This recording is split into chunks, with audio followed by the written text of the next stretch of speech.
ఎన్ని ఉగాదులు వచ్చినా ఈ కుటుంబాల మధ్య కురుక్షేత్రం మాత్రం చల్లారడం లేదు. ఈ అడ్డుగోడ ఎప్పుడు తొలగుతుందో, నా మనసు ఎప్పుడు శాంతిస్తుందో. అమ్మగారు, ఏ ఇంటికి ముందు వెళ్దామండి?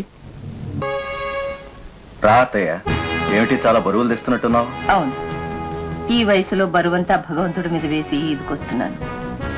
పండగ పూట కదా, ఇంట్లో చేసిన తీసుకొచ్చాను. మీకెందుకు కష్టం? మేం చేసుకోలేమా ఏమిటి? ఆహాహా, మీరు చేసుకోలేరని కాదు బాబు, నాకున్నదే 2 ఆడపిల్లలు. పండగ పూట వాళ్ళకి నా చేతులతో చేసి పెడితేనే నాకు తృప్తి. అన్నయ్య, ఎస్టేట్ లో కాంట్రాక్ట్లు ఎదురు చూస్తుంటారు. బాబు, నాగరాజుకు పెళ్లి చేసేయకూడదు? మీ పని చూసుకోండి, నువ్వురా.